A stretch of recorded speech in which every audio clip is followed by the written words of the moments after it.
आज सुनिए हिंदी की सुपरिचित और प्रतिष्ठित कथाकार अनीता रश्मि की लिखी हुई कहानी बंद दरवाजे के पार। प्रस्तुत है कहानी मेरी जुबानी। मैं हूँ सीमा सिंह। उस घर के बंद दरवाजे की ओर ताकते हुए वो अक्सर सोचता, कभी कोई फेंस के पास, खिड़कियों के पार या बरामदे में दिखलाई क्यों नहीं देता। बेटा रौनक भी प्रायः पूछता, पापा उनके घर के दरवाजे हमेशा बंद क्यों रहते हैं।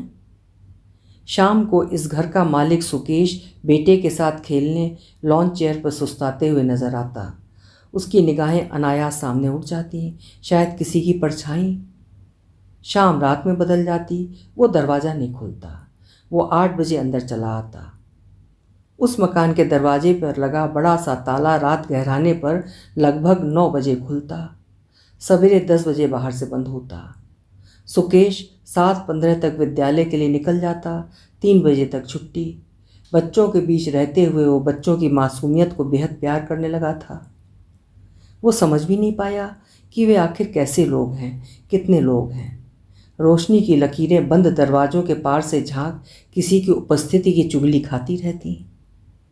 शुरू शुरू में सुकेश सोचता, झिर्रियों से झरती रोशनी की इन लकीरों के लिए उन्हें जाकर टोके। दिन भर क्यों लाइट जलाते हैं, सेव पावर।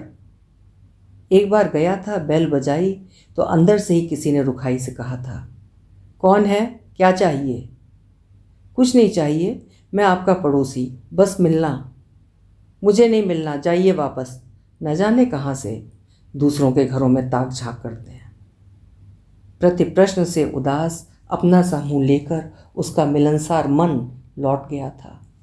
आते ही रिया से कहा था, कैसे हैं ये लोग, घर आए अतिथि के साथ कोई ऐसे बिहेव करता है, इतना रूखा स्वर। पर उसे अक्सर आवाज़ें परेशान कर डालती, रौनक के साथ खेलते हुए भी। गो गो गो गो। अरे कोई तो अंदर छूटा रह जाता है, शायद डॉग है पापा। सिक्कड़ के खिसकने, मेज बर्तन खड़कने की आवाज़ें। वो नहीं चौंकता, आम घरों से उठने वाली आवाज़ें। उसके चौंकने की वजह थी, बंद मकान से भी उठा करती थी वे आवाज़ें। किसी के बंद ताले के पार से उपस्थिति का आभास। फिर मन को समझा लेता। रिया कहती, किसी के फटे में झांकने की आदत तो तुम्हें थी नहीं, इस नए मकान में ऐसा क्या अजूबा। कुछ कुछ तो है, अजूबा ही है रिया। चलें अंदर। कुछ भी ऐसा वैसा नहीं है, ये फ्लैट कल्चर के लोग हैं, बड़े क्वार्टर में आप फंसे हैं बस। इतना भी क्या कटना, इतनी भी क्या प्राइवेसी। भूल गए संतोष को, फ्लैट में केवल बीवी बच्चे और मेड को जानता पहचानता था। एक फ्लोर पर 5 फ्लैट, लेकिन किसी ने किसी का चेहरा नहीं देखा था। वो नहीं भूला था। संतोष के पत्नी बच्चे नाना के घर गए थे। अकेला संतोष बाथरूम में गिरकर बेहोश पड़ा रह गया था। फ़ोन करने पर भी भनक नहीं लगी उसकी उषा को। वो 2 दिन तक ऑफिस घर में फ़ोन घुमाती रह गई। जब तक ट्रेन घर पहुंचाती, गुमनाम सी लाश पड़ी रही थी। अब तक उसे सालती है संतोष की ऐसी मौत। सुकेश दोपहर को लौटते ही एक दिन उस घर की फेंस की ओर बढ़ गया, अप्रत्याशित। चारों ओर की खिड़कियां, दरवाजे बंद, पिछवाड़े गया। गो गो गो गो। कौन सा पशु है भाई। पीछे के द्वार की झिर्री से उसने आंखें जोड़ ली।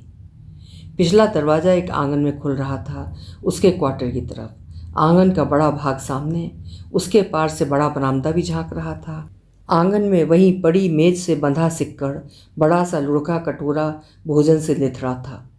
बरामदे पर एक बेड भी किनारे पड़ा था। बहुत देर खड़ा रहा सुकेश, सुगबुगाहट को पकड़ने की कोशिश करते हुए। कोई भी नज़र नहीं आया। अंततः वो लौट आया। रिया सुनकर चौंकी जरूर, पर इसमें कुछ अस्वाभाविक नहीं लगा उसे।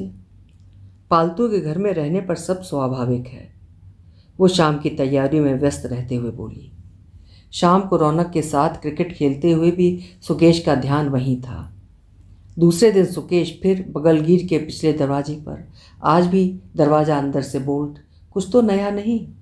थोड़ी देर बाद आज भी लौटा, लेकिन तीसरे दिन उसने अजूबा देख ही लिया। वही सिक्कड़ सिक्कड़ खड़का और एक चौपाया एक तरफ से सरकता दूसरी तरफ चला गया। वो चौंका।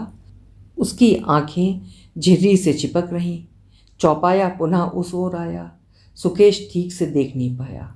थोड़ी देर बाद वापस लौटना ही चाहता था कि चौपाया एकदम सामने आ दरवाजे की ओर एकटक देखने लगा। सुकेश की ऊपर की सांस ऊपर, नीचे की नीचे। एक किशोर था वो, कृशकाय, विकलांग और अर्धविक्षिप्त। गो गो गो उसके मुंह से अस्फुट आवाज़ निकलने लगी। फिर सुकेश थोड़ी देर में लौट गया। नहीं, अब और नहीं, मेरा इंट्यूशन एकदम सही था। उसी क्षण उसने ठान लिया। उस दिन उसने गोल मटोल घुंघराले बालों वाले बेहद खूबसूरत रौनक को और प्यार किया। पप्पी से उसका मुंह भर दिया। उसके साथ देर तक खेलता रहा, खूब देर तक। कल पार्क घूमने ले जाने और आइसक्रीम खिलाने का वादा भी। शाम क्षितिज के ललहुन सूर्य को विदा कह चुकी थी। वो वहीं बैठा रहा। विदा होते सूर्य ने अपना पीला गुलाबी दुपट्टा समेट लिया। वो बैठा रहा। रात का खामोश अंधेरा गहराया। वो बैठा रहा। रिया 3-4 बार अंदर आने का निमंत्रण दे चुकी थी। उसने हाथ के इशारे से मना कर दिया। वो टकटकी लगाए बैठा रहा। 9 बजे 2 सायों को जैसे ही उसने फेंस पार करते देखा, वो उठ गया। साए बरामदे की ओर बढ़े। वो लपकता वहाँ जा पहुँचा। वे दरवाज़ा खोलकर अंदर दाखिल हो रहे थे। अंदर से किलकारी की आवाज़ आने लगी थी, सिक्कड़ मेज के खिसकने की भी। स्त्री आगे बढ़ चुकी थी, मर्द भी आगे बढ़ा। संजू, डोर बंद करो, एक स्त्री स्वर सुना सुकेश ने जब वो दरवाजे से अंदर प्रवेश कर रहा था। स्त्री ने आहट से चौंक कर पीछे देखा, देखती रह गई विस्फारित नेत्रों से। पुरुष अपने बैग को टेबल पर रख उस पतले दुबले विक्षिप्त किशोर के सर पर हाथ फेर रहा था। गोरे लेकिन झंवलाए किशोर की नज़र सुकेश पर पड़ी। संजू, इसने तंग तो नहीं किया? खाना खाया था? पास ही खड़ी एक अधेड़ महिला से वो पूछ रहा था। उसका ध्यान अंदर घुसाए अजनबी आगंतुक की ओर नहीं था। फिर अचानक वो पलटा। सब हतप्रभ हो गए। दोनों पति पत्नी कुछ देर गुस्से, शर्मिंदगी, अफसोस से सुकेश को देखते रहे। फिर पहले पति की नज़रें नीची हुईं, तब पत्नी की। वो सुकेश की नज़रों से छिपना चाह रहे थे। सुकेश ने एक निगाह उस बेतरतीब कमरे पर डाली। सबके उदास, लज्जा से झुके चेहरे को देखा। आगे टीवी स्टैंड के पास गया, ठिठका और फिर बाहर। इस बीच उसने न एक शब्द कुछ कहा, न पूछा। लौटते हुए एक निगाह उन लोगों पर पुनः डाली, बस।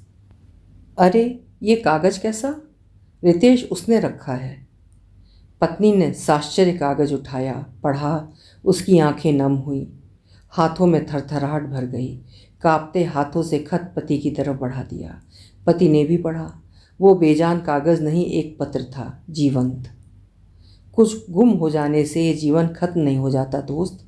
जीवन तो चलता ही रहता है। आप चलो ना चलो, वो रुकेगा नहीं। फिर हम क्यों रुक जाएं?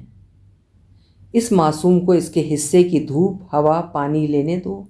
देखना ये कैसे फलता फूलता है। कुदरत के इस खेल में तुम्हारा, इसका या किसी भी मनुष्य का क्या दोष? क्यों बांध कर रख दी है इस कोपल की बढ़त? तुम्हारे एक हमदर्द पड़ोसी ने तुम्हारे दर्द को जानने की ज़रूरत की है।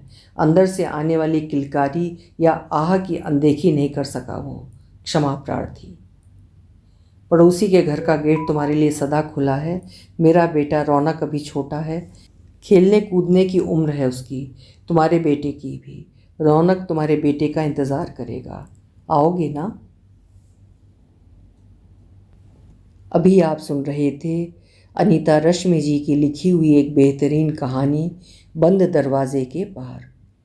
उम्मीद है कहानी आपको समझ में भी आई होगी और अच्छी भी लगी होगी। कल फिर मिलेंगे। आपका समय शुभ हो।